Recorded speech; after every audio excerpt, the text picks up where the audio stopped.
বুনিয়াল ইসলামু আলা খামসিন শাহাদাতি আল্লা ইলাহা ইল্লাল্লাহ ওয়া ইকামিস সালাহ ওয়া ইতাইস যাকাহ ওয়া সাওমি রমাদান وحج البيت من استطاع إليه سبيلا أو كما قال عليه الصلاة والسلام আমার ভাইরা আল্লাহর নবী বিশ্ব নবী মুহাম্মদুর রাসূলুল্লাহ সাল্লাল্লাহু আলাইহি ওয়াসাল্লাম হাদিসের মধ্যে বলেন, ইসলামের মৌলিক ভিত্তি হচ্ছে 5টি জিনিসের উপর। 1 নাম্বার ঈমান আনয়ন করা, 2 নাম্বার সালাত কায়েম করা, 3 নাম্বার যাকাত আদায় করা, 4 নাম্বার রমজান মাসের রোজা রাখা, 5 নাম্বার যারা সামর্থ্যবান তাদের জন্য হজ করা। আল্লাহ রাব্বুল আলামিন বলেন এই 5টা হচ্ছে ঈমানের মৌলিক বিষয়, ইসলামের মৌলিক বিষয়। যাকাত হচ্ছে ইসলামের 5 স্তম্ভের গুরুত্বপূর্ণ একটা স্তম্ভের নাম। কোরআনুল কারীমের মধ্যে আল্লাহ রাব্বুল আলামিন মুত্তাকিনদের বৈশিষ্ট্য আলোচনা করতে গিয়ে যাকাত সংক্রান্ত বিষয়ে আলোচনা করেছেন। আল্লাহ তাআলা বলেন, وَأَقِيمُوا الصَّلَاةَ وَآتُوا الزَّكَاةَ وَمَا تُقَدِّمُوا لِأَنفُسِكُم مِّنْ خَيْرٍ تَجِدُوهُ عِندَ اللَّهِ إِنَّ اللَّهَ بِمَا تَعْمَلُونَ بَصِيرٌ। সূরাতুল বাকারা 110 নম্বর আয়াতে আল্লাহ রাব্বুল আলামিন বলেন, ও পৃথিবীর মানুষেরা, আকিমুস সালাহ, সালাত কায়েম করো, নামাজ কায়েম করো, ওয়া আতুজ যাকাত, এবং তোমরা যাকাত আদায় করে দাও, ওয়া মা তুকদ্দিমু লিআনফুসিকুম মিন খায়রিন, এবং তোমরা যেই সমস্ত কল্যাণকর জিনিস তোমাদের জন্য ভবিষ্যতের জন্য পাঠিয়েছো, তাজিদুহু ইনদাল্লাহ, সব কিছু তোমরা আল্লাহর কাছে একদিন পেয়ে যাবে। ইন্নাল্লাহা বিমা তা'মালুনা বাসীর, এবং তোমরা যত আমল করো সব কিছু আল্লাহ রাব্বুল আলামিন দেখতেছে। যাকাতের বিষয়ে আল্লাহ রাব্বুল আলামিন এই আয়াতের মধ্যে সালাতের সাথে উল্লেখ করেছেন, আকিমুস সালাহ, সালাত কায়েম করো, ওয়া আতুজ যাকাত, যাকাত আদায় করে দাও। এই আয়াতের মধ্যে আল্লাহ রাব্বুল আলামিন এই যাকাতের গুরুত্ব সংক্রান্ত বিষয়ে আলোচনা করেছেন। এবং আল্লাহ বলেন, ওয়া মা তুকদ্দিমু লিআনফুসিকুম মিন খায়রিন, তুমি তোমার নিজের জন্য যে কল্যাণজনক বস্তু প্রেরণ করবে, অর্থাৎ দান, সাদাকা এবং যাকাত দেওয়া, এটা হচ্ছে নিজের ভবিষ্যতের জন্য পরকালে প্রেরণ করা। আল্লাহ বলেন যারা পরকালে সেগুলোকে প্রেরণ করবে নিজের জন্য, নিজের ভবিষ্যৎ উজ্জ্বলের জন্য, তাজিদুহু ইনদাল্লাহ, এই সব কিছু তোমরা অবশ্যই আল্লাহ তাআলার কাছে পেয়ে যাবে। বলেন সুবহানাল্লাহ। তার মানে আমরা যে যাকাত দেই এটা শেষ হয়ে যায় না, বরং এটা আমাদের আমলনামার মধ্যে সওয়াব হিসাবে আল্লাহ রাব্বুল আলামিন বাকি রেখে দেন। শুধুমাত্র স্বাভাবিকভাবেই বাকি থাকে না, হাদিসের মধ্যে আছে আল্লাহ রাব্বুল আলামিন সেই সামান্য যাকাত, সামান্য দান সাদাকাগুলোকে বাড়াতে বাড়াতে কোটি কোটি গুণে রূপান্তর করে কিয়ামতের দিন সেগুলো বান্দার আমলনামার মধ্যে ফিরাইয়া দিবেন। সুবহানাল্লাহ। কোরআনুল কারীমে আল্লাহ রাব্বুল আলামিন আরেক আয়াতের মধ্যে বলেন, আকিমুস সালাতা ওয়া আতুজ যাকাতা ওয়া আতিউল্লাহ ওয়া আতিউর রাসূল লাআল্লাকুম তুরহামুন। সূরাতুন নূর 56 নম্বর আয়াতে আল্লাহ রাব্বুল আলামিন বলেন, ও পৃথিবীর মানুষেরা, তোমরা সালাত কায়েম করো, যাকাত আদায় করো, এবং তোমরা নবীজিকে অনুসরণ করো, লাআল্লাকুম তুরহামুন, যেন আল্লাহ তোমাদের প্রতি দয়া করে।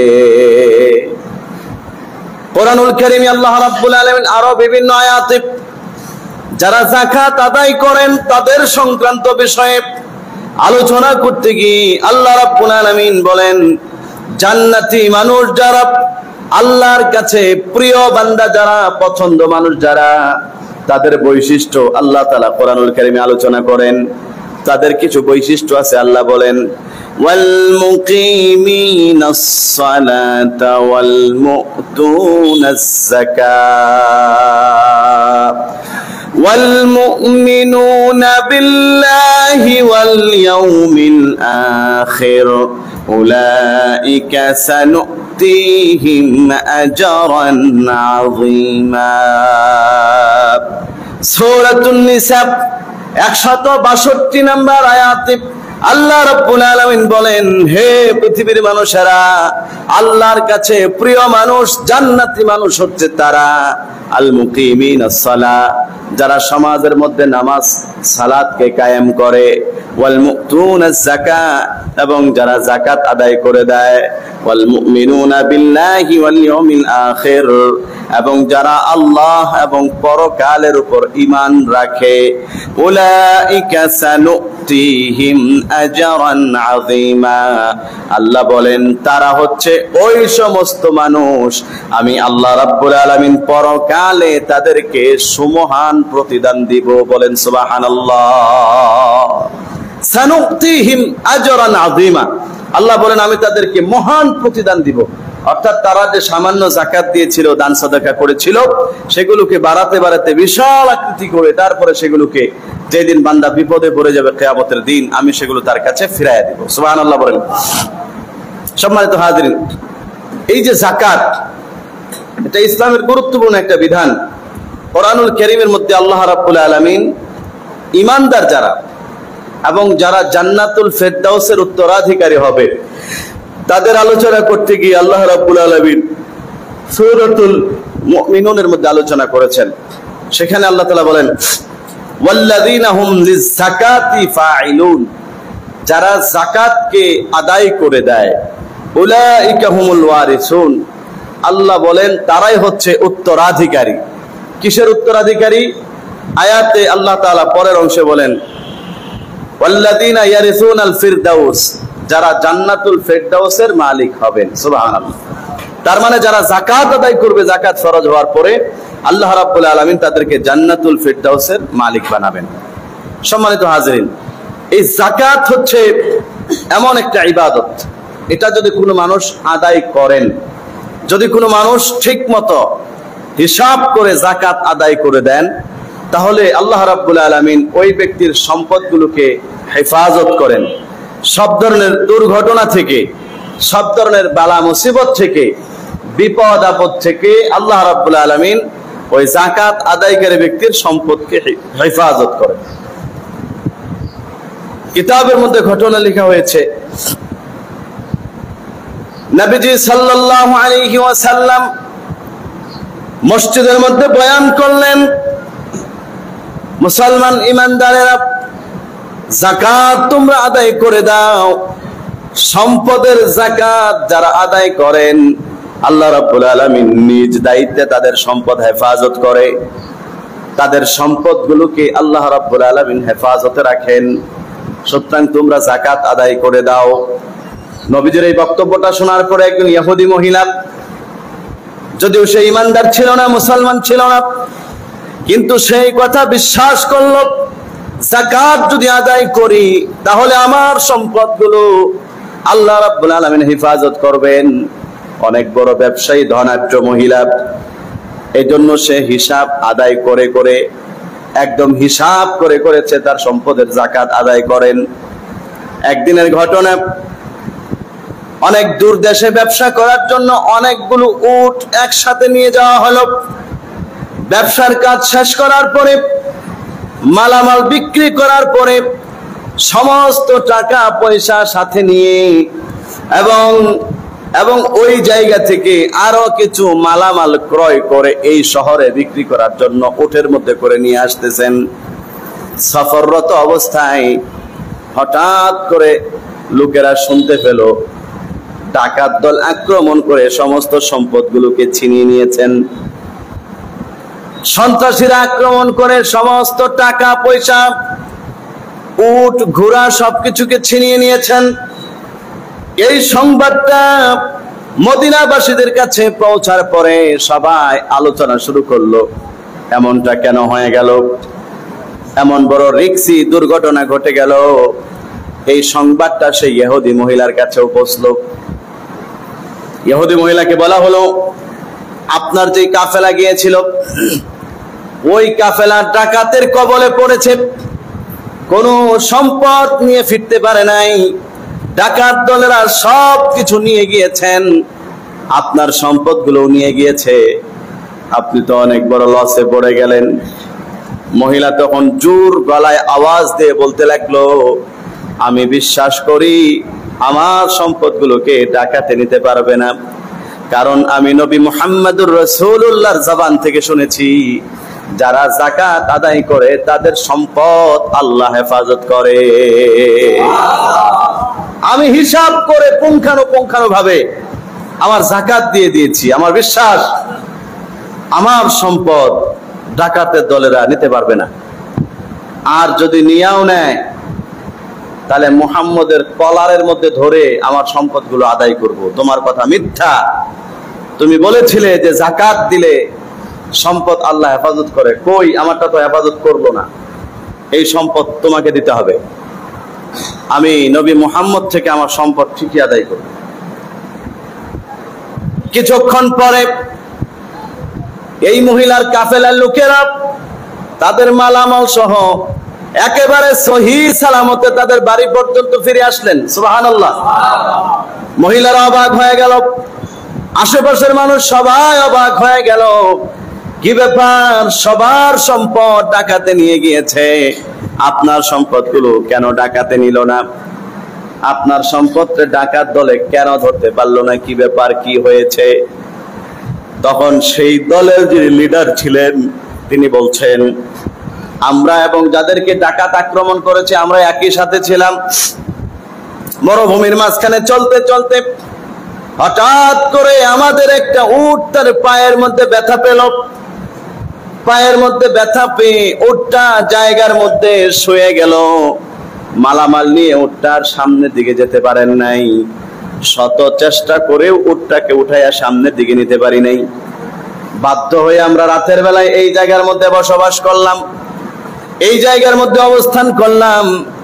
দিনের বেলায় যখন এই জায়গা দিয়ে সামনের জায়গাগুলো অতিক্রম করতেছি তখন তাদের কাছে শুনতে পেলাম, আমাদের কানে সংবাদ আসলো, আমাদেরকে রেখে যেই লোকেরা তাদের সম্পদ মালামাল উটের মধ্যে করে নিয়ে রাতের বেলায় চলে এসেছিল, সামনে আসার পরেই ডাকাত আক্রমণ করে তাদের সব সম্পদগুলোকে ছিনিয়ে নিয়েছে। আর আমরা পিছনে পড়ে যাওয়ার কারণে ডাকাত আমাদেরকে ধরতে পারে না। ডাকাতের আক্রমণ থেকে আমরা বেঁচে গিয়েছি। আল্লাহ রাব্বুল আলামিন আমাদের সম্পদগুলোকে এভাবে হেফাজত করেছেন। সুবহানাল্লাহ। সম্মানিত হাজিরিন, এই জন্য যাকাত যারা দেয় তাদের সম্পদ আল্লাহ হেফাজত করে, আর যারা যাকাত দেয় না তাদের সম্পদ যেই কোনো মুহূর্তে ধ্বংস হয়ে যেতে পারে। কারণ যাকাত এটা হচ্ছে একটা আগুন, যাকাত এটা হচ্ছে একটা ময়লা আবর্জনা, এটা দেওয়ার মাধ্যমে সম্পদ পবিত্র হয়। আর সেই ময়লা আবর্জনাটা আল্লাহ রাব্বুল আলামিন ধনীদের জন্য হারাম করেছেন, কিন্তু যারা অসহায় গরিব তাদের জন্য আল্লাহ রাব্বুল আলামিন হালাল করে দিয়েছেন। বলেন সুবহানাল্লাহ। কোরআনুল কারীমে আল্লাহ রাব্বুল আলামিন এ ব্যাপারে বলেন, খুয মিন আমওয়ালিহিম সাদাকাতান তুতাহহিরুহুম ওয়া তুযাক্কিহিম। আল্লাহ বলেন, ইয়া রাসূলুল্লাহ, আপনি মুমিনদের সম্পদ থেকে যাকাত গ্রহণ করেন, ওই যাকাত মুমিনদের সম্পদগুলোকে পূত পবিত্র করে দেয়। যাকাত সম্পদকে পবিত্র করে। কাপড়ের মধ্যে যেরকম ময়লা থাকলে সাবান দিয়ে ধুইলে কাপড় পরিষ্কার হয়, ময়লাগুলো বের হয়ে চলে যায়, ঠিক তেমনি ভাবে একজন ধনী মানুষ সে যখন যাকাত আদায় করে দেয়, তার সম্পদের আবর্জনা ময়লাগুলো ধুয়ে মুছে পরিষ্কার এবং পবিত্র হয়ে যায়। সুবহানাল্লাহ বলেন। এজন্য যাকাত দিয়ে দেওয়া এটা একজন বুদ্ধিমানের কাজ। পক্ষান্তরে যারা যাকাত দেয় না, যারা কিপটামি করে, যাকাত দিতে যারা অস্বীকৃতি জানায়, তাদের জন্য আল্লাহ রাব্বুল আলামিন এমন শাস্তির ব্যবস্থা রেখেছেন যেটাকে বলা হয়েছে কোরআনের পরিভাষায় আযাবুন আলীম, যন্ত্রণাদায়ক শাস্তি। কোরআনুল কারীমে আল্লাহ রাব্বুল আলামিন বলেন, والذين يكنزون الذهب والفضة ولا ينفقونها في سبيل الله فبشرهم بعذاب أليم। রব্বুল আলামিন বলেন, নিশ্চয়ই যারা নিজের সম্পদগুলোকে জমা করে রাখে, স্বর্ণ মুদ্রা শুধুমাত্র জমা করে রাখে, আল্লাহর রাস্তায় সেটা খরচ করে না, যাকাত দেয় না, আল্লাহ বলেন ফাবাশশিরহুম বিআযাবিন আলীম, তাদেরকে যন্ত্রণাদায়ক শাস্তির ব্যাপারে সুসংবাদ দান করো। জোরে বলেন নাউযুবিল্লাহ। যন্ত্রণাদায়ক শাস্তি আমি আল্লাহ রাব্বুল আলামিন তাদের জন্য রেডি রেখেছি, তাদেরকে আযাবের ব্যাপারে সুসংবাদ দাও। নাউযুবিল্লাহ। কোরআনুল কারীমের পরের আয়াতে আল্লাহ বলেন, ইয়াউমা ইউহমা আলাইহা ফি নারি জাহান্নাম ফাতুকওয়া বিহা জিবাহুহুম। আল্লাহ রাব্বুল আলামিন বলেন, এই সম্পদগুলোকে, স্বর্ণ মুদ্রাগুলোকে কিয়ামতের দিন জাহান্নামের আগুনের মধ্যে উত্তপ্ত করা হবে, গরম করা হবে। জাহান্নামের আগুনের মধ্যে গরম করার পরে সেই সম্পদ দিয়ে, আগুনের লোহা দিয়ে তার কপালের মধ্যে ছেকা দেওয়া হবে, তার পার্শ্বে ছেকা দেওয়া হবে এবং তার পিঠের মধ্যে ছেকা দেওয়া হবে। জোরে বলেন নাউযুবিল্লাহ। এমন কঠিন শাস্তি আল্লাহ রাব্বুল আলামিন দিবেন যারা যাকাত আদায় করে না তাদেরকে। সম্মানিত হাজিরিন, এই যাকাত এটা গরিব, মিসকিন, অসহায় যারা, তাদের হক। এই যাকাত যারা দেয় না, আল্লাহ রাব্বুল আলামিন তাদের সম্পদগুলো ধ্বংস হয়ে যাবে এবং পরকালে তাদের জন্য অনেক শাস্তি আছে। এই কথা কোরআনুল কারীমে আল্লাহ রাব্বুল আলামিন আলোচনা করেছেন। কোরআনুল কারীমের মধ্যে আল্লাহ রাব্বুল আলামিন আলোচনা করতে গিয়ে যাদের অন্তরের মধ্যে সম্পদের মহব্বত বেশি, যারা যাকাত দিতে চায় না, যারা মনে করেন আল্লাহর রাস্তায় খরচ করলে, যাকাত দিলে সম্পদ কমে যাবে, তাদের ব্যাপারে আল্লাহ তাআলা বলেন, আল্হাকুমুত তাকাসুর। আল্লাহ বলেন, সম্পদের প্রাচুর্য মানুষ তোমাদেরকে ধ্বংস করে দিয়েছে। হাত্তা যুরতুমুল মাকাবির, যতদিন পর্যন্ত তোমরা কবরের মধ্যে প্রবেশ না করবে, ততদিন পর্যন্ত তোমাদের অন্তর থেকে এই সম্পদের মহব্বত বের হবে না। কবরে যতদিন পর্যন্ত প্রবেশ না করবে, ততদিন পর্যন্ত সম্পদের মহব্বত তোমাদের দিল থেকে বের হবে না। সম্মানিত হাজিরিন, এখানে আল্লাহ রাব্বুল আলামিন মানুষের যে লোভ লালসা, সম্পদের প্রতি মানুষের যে আকর্ষণ, এটা একদম মৃত্যু পর্যন্তই থাকবে। হাদিসের মধ্যে আছে, নবীজি সাল্লাল্লাহু আলাইহি সাল্লাম বলেন, যদি বনি আদমের একটি স্বর্ণের পাহাড় থাকে, তাহলে সে মনে মনে আকাঙ্ক্ষা করবে যদি আরেকটি পাহাড় স্বর্ণের হয়ে যেত, তাহলেই আমার আশা আকাঙ্ক্ষা শেষ, আর কিচ্ছু আল্লাহর কাছে চাইবো না। যদি তার জন্য দ্বিতীয় পাহাড়টিও স্বর্ণের বানিয়ে দেওয়া হয়, তার অন্তরের মধ্যে আবার জাগ্রত হবে, আমার যদি আরো দুইটা স্বর্ণের পাহাড় থাকতো তাহলেই শেষ, আর কিচ্ছু চাওয়া হবে না। নবীজি আরেক হাদিসের মধ্যে বলেন, মানুষ যত বৃদ্ধ হয়, বয়স যত বাড়ে, দিন দিন বুড়া হয়, কিন্তু মানুষের অন্তরের মধ্যে দুইটা জিনিস যুবক হইতে থাকে। এর মধ্যে একটা হচ্ছে মানুষের দিন দিন শাহওয়াত এবং সম্পদের লোভ লালসা, এটা দিন দিন মানুষের অন্তরের মধ্যে বাড়তে থাকে। এটা কখনো বুড়া হয় না, এটা দিন দিন জোয়ান হইতে থাকে। আল্লাহ আমাদেরকে হেফাজত করুক, বলেন আমিন। এখন আমরা অনেকে মনে করতে পারি যে আমরা যদি যাকাত দেই বা যাকাত না দেই, তাহলে আল্লাহ রাব্বুল আলামিন আমাদেরকে ধরবেন, বিশ্বাস করলাম। কিন্তু কোরআন এবং হাদিস থেকে যতটুকু বোঝা গেল, যে যারা সম্পদ অর্জনের নেশায় থাকে, লোভ লালসায় থাকে, আল্লাহ তাআলা তাদের জন্য ধ্বংস কামনা করেছেন। তাহলে আমরা যারা ব্যবসা বাণিজ্য করি, বড় ধরনের চাকরি করি, বিভিন্ন ভাবে সম্পদ অর্জন করতেছি, আমাদের জন্য কি আল্লাহর পক্ষ থেকে ধ্বংস আসবে? এই প্রশ্নের উত্তর হচ্ছে, এখানে আল্লাহ তাআলা যতগুলো আয়াতে সম্পদ অর্জনকারীদের জন্য ধ্বংস এবং তাদের জন্য আল্লাহর পক্ষ থেকে আযাব গজব, আল্লাহর লানত এবং অভিশাপের শিকার হবে তারা, এই ব্যাপারে যতগুলো আয়াত আল্লাহ তাআলা বর্ণনা করেছেন, এক কথায় উত্তর হচ্ছে এই সবগুলো ওই ব্যক্তিদের জন্য যারা সম্পদের হক আদায় করে না, তাদের জন্য। যারা সম্পদের হক আদায় করে তাদের জন্য কোনো ভয়ের কারণ নেই। কথার কথায় একজনে লক্ষ কোটি টাকার মালিক, একজনে হাজার কোটি টাকার মালিক, কিন্তু যাকাত দেয়, তার সম্পদের হক সে আদায় করে, তাহলে এই সম্পদ তাকে টেনে আল্লাহ জান্নাত পর্যন্ত নিয়ে যাবে। সুবহানাল্লাহ। আবার আরেকজনে 1 লাখ টাকার মালিক, কিন্তু যাকাত দেয় না, যাকাত ফরজ হয়েছে কিন্তু দেয় না, তাহলে এই 1 লক্ষ টাকাই তাকে টেনে আল্লাহ জাহান্নামে নিয়ে যাবে। নাউযুবিল্লাহ। তাহলে আমাদেরকে বুঝতে হবে একটা জিনিস, এখানে সম্পদ বেশি হওয়াটা দোষের কিছু না, বড় ব্যবসায়ী হওয়া দোষের কিছু না, বড় চাকরিজীবী হওয়া দোষের কিছু না, বরং দোষের বিষয় হচ্ছে টাকা পয়সা আসার পরে, বড় চাকরিজীবী হওয়ার পরে, বড় ব্যবসায়ী হওয়ার পরে, সম্পদ কামাই করার পরে সেই সম্পদের মধ্যে আল্লাহ রাব্বুল আলামিন বিভিন্ন মানুষের হক রেখেছেন। যেমন কোরআনুল কারীমে আল্লাহ রাব্বুল আলামিন বলেন, তোমাদের সম্পদের মধ্যে অধিকার রয়েছে, হাক্কুম মা'লুম, নির্দিষ্ট অধিকার রয়েছে তোমাদের সম্পদের মধ্যে, লিসসাইলি ওয়াল মাহরুম, যারা সুবিধা বঞ্চিত মানুষ তাদের জন্য এবং যারা ভিক্ষুক তাদের জন্য, যারা অভাবগ্রস্ত মানুষ তাদের জন্য তোমাদের সম্পদের মধ্যে আমি আল্লাহ তাআলা হক রেখে দিয়েছি। আমি আল্লাহ তাআলা তোমাকে সম্পদ দিয়েছি, আর আমার আরেকজন বান্দা অসহায় গরিব, আমি তাকে সম্পদ দেই নাই। এখন আমি যারা সম্পদ দেয় নাই, ওই গরিব মানুষটার অধিকার আছে তোমার সম্পদের মধ্যে। এখন সেই অধিকারগুলো তুমি দায়িত্ব হচ্ছে খুঁজে খুঁজে তাকে আদায় করে দিয়ে দাও।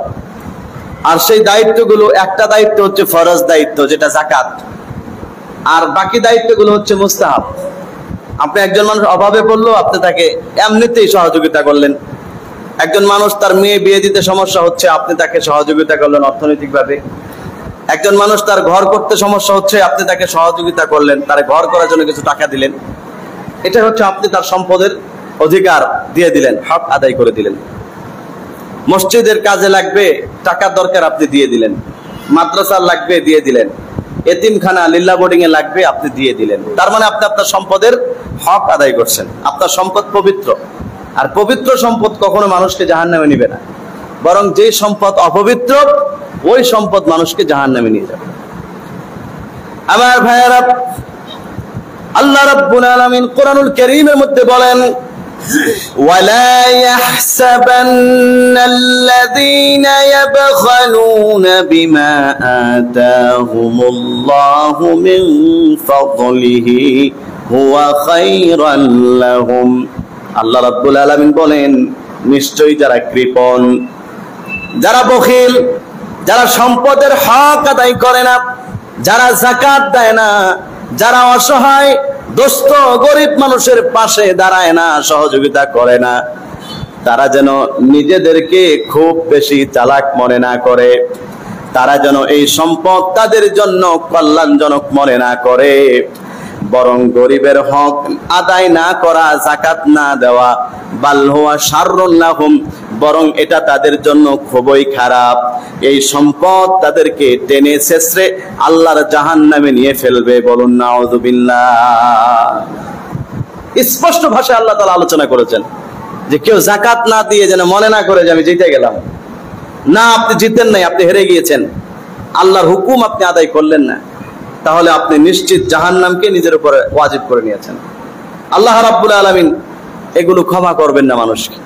কারণ হচ্ছে যারা যাকাত দেয় না এরা কয়টা পাপ করে খেয়াল করেন। 1 নাম্বার, যাকাতের যে অংশটুকু, আমাদের সম্পদের 40 ভাগের 1 ভাগ যাকাত দেওয়া লাগে। এই যাকাতের অংশটুকু এটা আমার না, এটা গরিবের। আমরা যারা যাকাত দেই, যাদেরকে আল্লাহ সামর্থ্য দিয়েছেন, এই আমাদের সম্পদের উপরে যে অংশটুকু আসে যাকাতের, এই সম্পদটা আমার না, এটা আমার সম্পদে আল্লাহ তাআলা গরিবের সম্পদ মিশায় রাখছেন। এই সম্পদটা হচ্ছে আগুন, এটা আমি খেয়ে ফেলা, তার মানে হচ্ছে গরিবের হক খেয়ে ফেলা।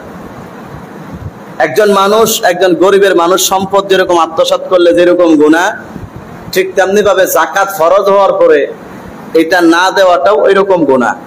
কারণ তখন দেখা গেল আমিও গরিবের হক না দিয়ে ওই গরিবের হকটা নিজে আত্মসাৎ করে খেয়ে ফেললাম, তাহলে এখানে আরেকজনের হক নষ্ট করা হলো, গরিবের হক আত্মসাৎ করা হলো। আর কোনো ব্যক্তির হক যখন নষ্ট করে, হকুল ইবাদ, বান্দার হক যখন কেউ নষ্ট করে, তখন সে যতই তওবা করুক এই তওবা কবুল হয় না। আল্লাহ রাব্বুল আলামিন ওইটা বান্দার উপরেই দিয়ে রাখেন ক্ষমতা, বান্দা যদি মাফ না করে তাহলে এটা আল্লাহ তাআলা ক্ষমা করবেন না। সম্মানিত হাজিরিন, এই জন্য যাকাত তাদের উপর ফরজ, যাকাত যাদের উপরে ওয়াজিব হয়েছে, দয়া করে সেই সম্পদ নিজের সম্পদের মধ্যে আটকায় রাখা নিজের দুর্ভাগ্য টেনে আনবো না, বরং এটাকে বের করে দিয়ে দিব। যত দ্রুত সম্ভব আমার সম্পদ থেকে এটাকে আলাদা করে ফেলবো, কারণ এটা ময়লা, আবর্জনা। আমরা কাপড় ময়লা হলে যত দ্রুত সম্ভব ধুয়ে ফেলি। ঘরের মধ্যে যদি আগুন লাগে, আগুন কেউ ঘরের মধ্যে রেখে দেই? রাখি না। কিন্তু যাকাত এটা হচ্ছে আগুন, আপনাকে পোড়ায়া শেষ করে ফেলবে। আপনার আখিরাতে সব আমল তো শেষ হবেই, অনেক সময় সেটার আযাব মানুষকে দুনিয়াতেও গ্রাস করে ফেলে। আমাদের দেশে দেখবেন প্রায় সময় বড় বড় মার্কেটে আগুন লাগে, বড় বড় দোকানে আগুন লাগে। এগুলো অধিকাংশই হচ্ছে যারা যাকাত দেয় না, এদের পাপের ফসল। একটা দোকানের মধ্যে কোটি কোটি টাকার মাল আছে, হিসাব করে যাকাত দিলে ওর যাকাত আসবে 2 লক্ষ 3 লক্ষ টাকা, কিন্তু সে যাকাত দেয় না। আবার কেউ কেউ ধার্মিক মানুষ, নামাজ পড়ে, রোজা রাখে, দিনের পথে চলার চেষ্টা করে, যাকাত দেয়, কিন্তু দিলেও হিসাব করে পরিপূর্ণ দেয় না। যাকাত আসে 5 লাখ, দেয় 10,000 টাকার যাকাত। 10,000 টাকা গরিবরে দিয়ে বাকিটা নিজে খেয়ে ফেলে। যাকাত আসে 50,000, দেয় মাত্র 2,000, বাকি 48,000 নিজে খেয়ে ফেলে। 2,000 দিয়ে মানুষকে বুঝায় যে আমি তো যাকাত দিছি। সম্মানিত হাজিরিন, একটা কথা সবসময় নিজের মস্তিষ্কের মধ্যে গেঁথে নেন, আপনার কত টাকা যাকাত ফরজ হয়েছে এটা দুনিয়ার মানুষ জানার দরকার নাই। যাকাত আপনার উপর কত ফরজ হয়েছে এই হিসাবটা দুনিয়ার মানুষের সাথে না, হিসাবটা হচ্ছে স্বয়ং মহান রব্বুল আলামিন আল্লাহর সাথে। আল্লাহ বলেন যাকাত আমি চাইতেছি, আমি তোমার থেকে নিয়ে গরিব বান্দাদেরকে দিয়ে দাও, আমার অসহায় বান্দাদেরকে যাকাত দিয়ে দাও। তাহলে তোমার কতটুকু সম্পদ আছে এটা দুনিয়ার মানুষের কাছে গোপন রাখতে পারবা।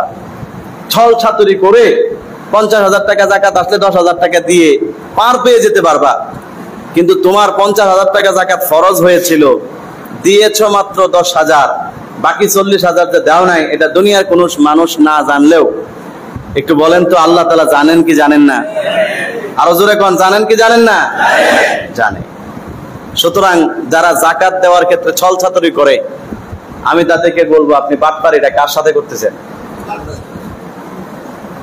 দুনিয়ার মানুষের সাথে বাটপারি করে বার পেয়ে যাবেন, আল্লাহর সাথে বাটপারি করেন? এত বড় বাটপার হয়ে গেছেন আপনি। নাউযুবিল্লাহ, আল্লাহ আমাদেরকে হেফাজত করুক, বলেন আমিন। এর চাইতে বড় বাটপার আর চিটিংবাজ কি হতে পারে যে আল্লাহর সাথে প্রতারণা করে? আল্লাহ বলেন যাকাত দাও, হিসাব আমার সাথে। তোমার সম্পদ যা আছে, যদি যাকাত ফরজ হয় 40 ভাগের 1 ভাগ যাকাত দিতে হবে। এখন 40 ভাগের 1 ভাগ কতটুকু হয় এটা আল্লাহর ফেরেশতাদের কাছে তথ্য আছে না নাই? আপনার দোকানে কত টাকার মাল আছে এই হিসাব আল্লাহর কাছে আছে না নাই? আপনার ফ্যাক্টরিতে কত টাকার মাল আছে হিসাব আল্লাহর কাছে আছে না নাই? আছে। তাহলে আপনি যে 9-6 বুঝ দিলেন, এই 9-6 বুঝ দুনিয়ার পাবলিকরে দিতে পারবেন, কিয়ামতের দিন দিতে পারবেন না, আটকে যাবেন, বরং আল্লাহর সাথে প্রতারণা করার কারণে ধরা খেয়ে যাবেন। এই জন্য আমার ভাইয়েরা, আল্লাহর ওয়াস্তে যাকাত দিয়ে দিব। যাকাত দিলে সম্পদ কমে না, যাকাত দিলে আল্লাহ তাআলা সম্পদ বাড়ায়া দেয়। যাকাত দিলে সম্পদ বাড়ে, এটার অহরহ প্রমাণ আমাদের দেশের মধ্যে আছে, কিন্তু আমাদের বিশ্বাসের অভাব। আমরা নামাজ পড়ি, মোটামুটি বিশ্বাস আছে, আবার অনেকের বিশ্বাস নাই, পরকালে পাই কি পাই না।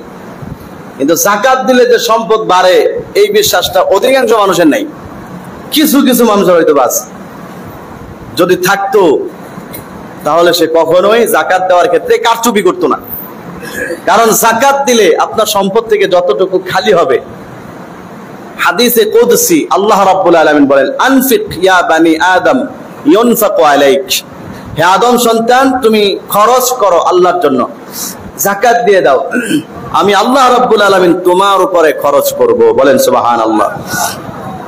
তাহলে কথার কথা, আপনার মনে করেন 10 লক্ষ টাকা ছিল, 10 লক্ষ টাকা থাকলে যাকাত আসে 25,000 টাকা, 40 ভাগের 1 ভাগ। এখন 25,000 টাকা যদি আপনি যাকাত দিয়ে দেন, তাহলে 25,000 টাকা আপনার অ্যাকাউন্ট থেকে যে খালি হয়ে গেল, আল্লাহ রাব্বুল আলামিন এই 25,000-এর চাইতে আরো বহুত বেশি বরকত দিয়ে ওই জায়গাটাকে আল্লাহ তাআলা কোনো না কোনো ভাবে ভরাট করে দিবেন, পরিপূর্ণ করে দিবেন। সুবহানাল্লাহ। এই ইয়াকিন এবং বিশ্বাসটা থাকতে হবে। আপনার মনে করেন কথার কথা, ছাদের উপরে ট্যাঙ্কি আছে, পানির ট্যাঙ্কি, ওই পানির ট্যাঙ্কি যদি পানি দিয়ে ভরপুর থাকে, এখানে নতুন করে কোনো কিছু দিলে ঢুকবে না, কারণ ঢোকার মতো জায়গা নাই। যদি নিচে দিয়ে ট্যাপ ছেড়ে দেন, পানির কলগুলো ছেড়ে দেন, যে মানুষ পানি নেই, যার যত পানি লাগে নিয়ে যান, তো পানি এদিক দিয়ে ঝরতে ঝরতে উপরে ট্যাঙ্কি খালি হবে। আর সেই সময় যদি ভিতরে পানি দেন, তাহলে খালি জায়গাটা পানি দিয়ে আবার পূরণ হয়ে যাবে। কিন্তু যদি আপনি নিচে দিয়ে কল না ছাড়েন, তাহলে পানি দিলে সেই পানি ভিতরে ঢুকবে না, সব বাইরে পড়বে। আল্লাহ বলেন, মানুষ তোমার জন্য রিজিক কতটুকু আছে এটা আমি আল্লাহ তাআলা তোমার জন্মের বহুত আগে নির্ধারণ করে রাখছি।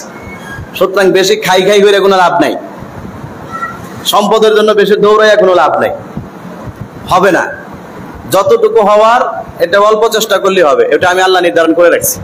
যেটার বাস্তব প্রমাণ দেখেন না, কিছু কিছু ব্যবসায়ী হালকা ব্যবসা করে, ছোটখাটো ব্যবসা, কিন্তু কয়েকদিন পরে বাড়ির মালিক হয়ে গেছে, ঢাকায় গাড়ির মালিক হয়ে গেছে। আবার অনেকে অনেক বড় ফ্যাক্টরি মালিক, কিন্তু কর্মচারীদের বেতনে দিতে পারে না। বলেন তো, এরকম দৃশ্য একদম বাস্তবসম্মত আমাদের দেশের মধ্যে আছে না নাই? আছে। তাহলে এগুলো আমরা চিন্তা করলে তো বুঝতে পারি কেন হয় না। একজন এত বড় ফ্যাক্টরি মালিক কোম্পানির বেতনে দিতে পারে না, যারা শ্রমিক আছে তাদের টাকাই দিতে পারে না, শ্রমিকরা আন্দোলন করে কেন? আল্লাহ বলেন, চিল্লায় লাভ নাই, রিজিক তোমার যতটুকু আছে, শ্রমিক আরো 500 লাগলেও পারবে না, যতটুকু আছে এতটুকুই আসবে। আবার আরেকজন অল্প বেতনে ছোট একটা ব্যবসা করে, দেখা যায় অনেক লাভ হয়, কেন? আল্লাহ বলেন, ওর রিজিক আমি বাড়ায় রাখছি, এই জন্য সে যেটাই করুক আমি খালি ওসিলা পাইলি হয়েছি, তার যতটুকু দেওয়ার কোনো না কোনো ওসিলাই অতটুকু দিয়েই দিব। এই বিশ্বাসটার নাম হচ্ছে ঈমান। এই বিশ্বাসটা যদি পরিপূর্ণ মানুষের মধ্যে না হয়, তাহলে সে জান্নাতি হতে পারবে না। এই জন্য যেই কথা বলতেছিলাম, যাকাত দিলে সম্পদ কমে না। যাকাত শব্দের শাব্দিক অর্থ হচ্ছে আল বারাকা, যাকাত শব্দের অর্থ হচ্ছে বরকত, যাকাত শব্দের আরেক অর্থ হচ্ছে আত-তাহারা, পবিত্রতা। যাকাত দিলে সম্পদগুলো পবিত্র হয়। যাকাত শব্দের আরেক অর্থ হচ্ছে আন-নুমা, যাকাত শব্দের অর্থ হচ্ছে নুমা, অর্থ হলো বৃদ্ধি পায়।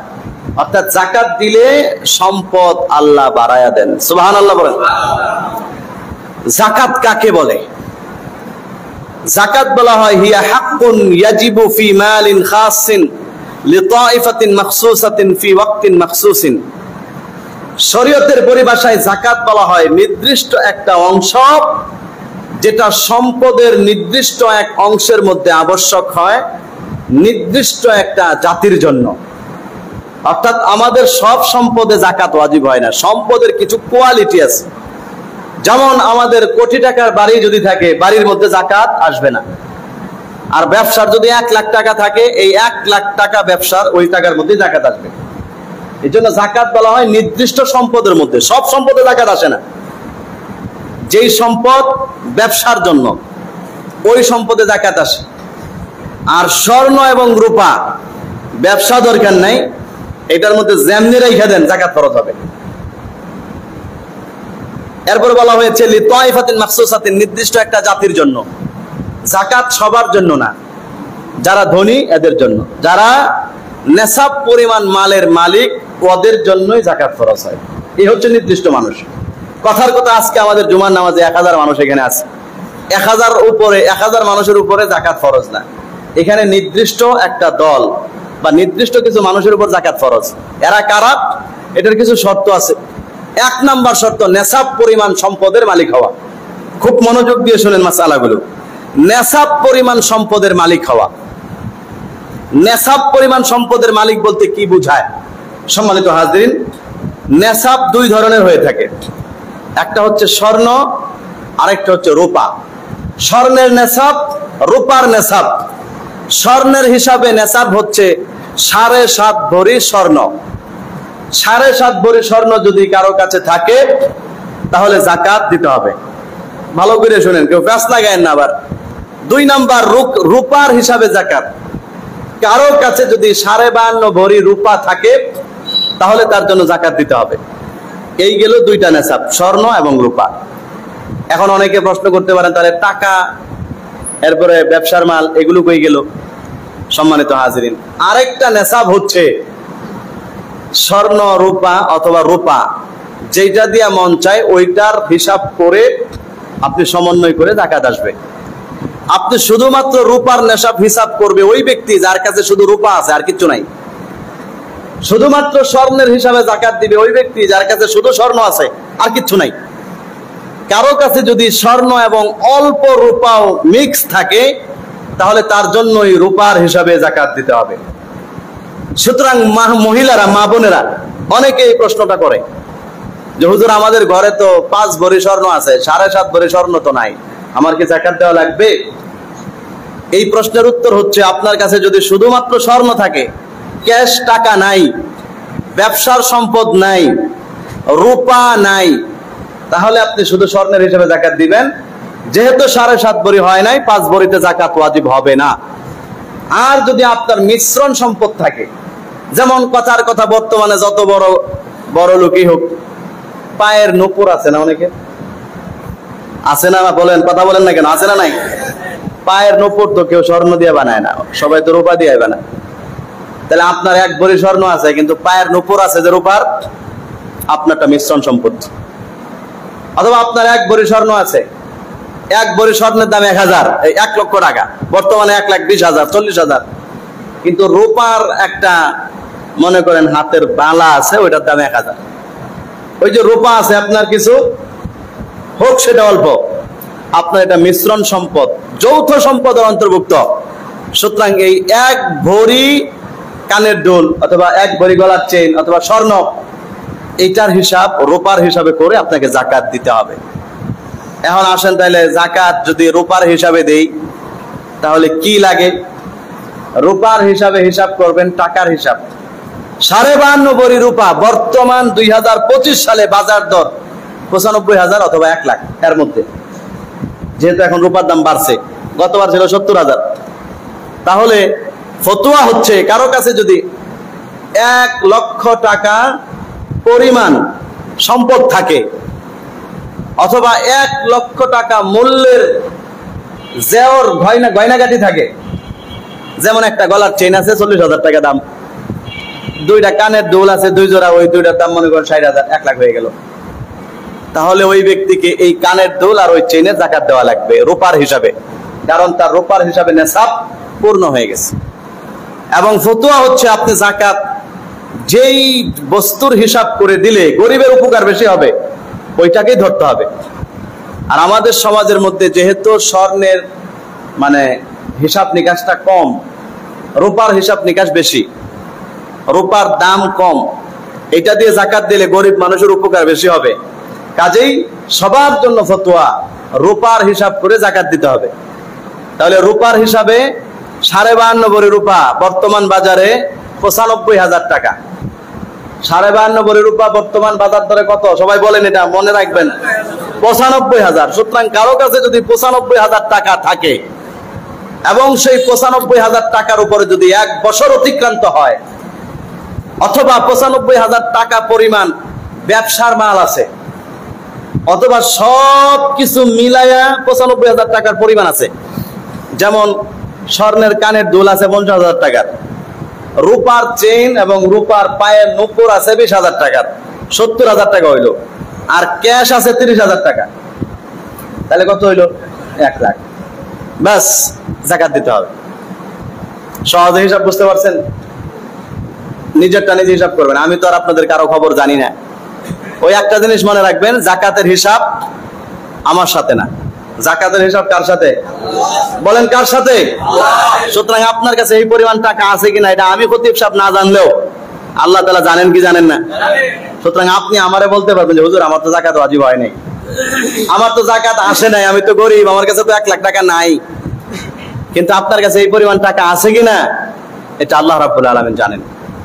সুতরাং যেই কথা একটু আগে বলছিলাম, আবার দ্বিতীয়বার রিপিট করতেছি, আল্লাহ তাআলার সাথে প্রতারণা করে পার পাবেন না, আল্লাহর সাথে ধোঁকাবাজি করে পার পাবেন না। সুতরাং যাকাতের হিসাবের ক্ষেত্রে পুঙ্খানুপুঙ্খানু হিসাব করে যাকাত দিতে হবে। দোকানদাররা যারা আছেন, এখানে অনেক ব্যবসায়ীরা আছেন, আপনার দোকানের প্রত্যেকটা সেলের মাল হিসাব করবেন, কয় টাকা সম্পদ আছে, যাকাত দিতে হবে। যাকাত দেওয়ার জন্য আরেকটা শর্ত হচ্ছে ঋণ মুক্ত হওয়া। এই মাসআলাটা খুব ভালো করে শুনেন। যারা বেশি চালাক, আল্লাহর সাথে যারা ধোঁকাবাজি করতে চায়, ওরা এই ক্ষেত্রে এসে ধোঁকাবাজি করে, হুজুর আমার টাকা আছে ঠিক আছে, কিন্তু আমার তো ঋণ। কি ঋণ? যে আমার তো ব্যবসা শুরু করছি, এটা তো লোন নিয়ে তারপর টাকা নিছি। আমার ফ্যাক্টরি করছি, টাকা লোন নিছি। অথবা আমার টাকা আছে 10 লাখ, কিন্তু মানুষে আমার কাছে ঋণ পাবে 9.5 লাখ। তাহলে আপনি তো বলছিলেন, অথবা কোরআনের কথা হচ্ছে, হাদিসের কথা হচ্ছে, ঋণ মুক্ত যে টাকাটা সেটা যদি যাকাতের পরিমাণ হয় তাহলে যাকাত দিতে হয়। এখন আমার কাছে টাকা 10 লাখ আছে ঠিক আছে, কিন্তু 9.5 লাখ যে ঋণ, 9.5 লাখ দিলে থাকবো কত? 50,000। তাহলে 50,000 তো যাকাত হয় না। যাকাত হইতে হইলে বর্তমান 25 সালের হিসাবে 1 লাখ লাগে, তাহলে তো আমার যাকাত ওয়াজিব হইল না। বাহ, বাচ্চা গেলাম।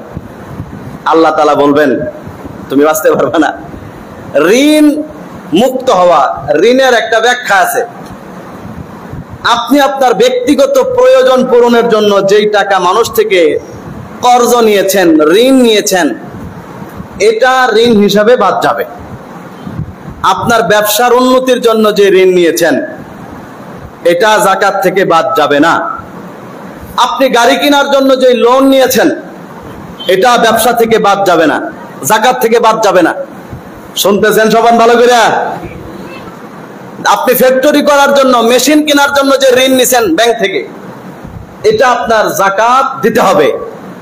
এটা আপনার যাকাতের অংশ থেকে বাদ যাবে না। কারণ হচ্ছে আপনার ব্যক্তিগত প্রয়োজনের জন্য আপনি এই লোনটা নেন নাই, লোনটা নিছেন ব্যবসা বাড়ানোর জন্য। সুতরাং ওইটা আপনার নিজস্ব সম্পদের মধ্যে গণ্য করে আপনাকে ওই লোনের টাকা সহ যাকাত দিতে হবে। সুতরাং ব্যাংক থেকে 10 লাখ টাকা লোন নিছেন, তাহলে 10 লাখ টাকা হিসাব করে 10 লাখ টাকা আপনার, তাহলে আপনার 10 লাখ টাকা থাকলে যাকাত দেওয়া লাগতো কত? 25,000। সুতরাং এই ব্যাংকের 10 লাখ টাকারও আপনাকে যাকাত দিতে হবে।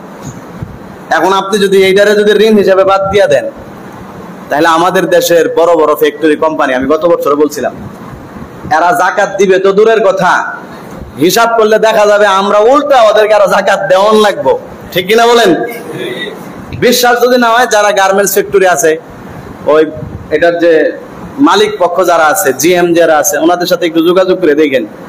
আপনাদের তো মাশাআল্লাহ ফ্যাক্টরি অনেক বড়, শত শত কোটি টাকার মাল, ব্যাংকে লোন আছে কত? তখন দেখবেন হিসাব দিবে যে কি কষ্টে আছি।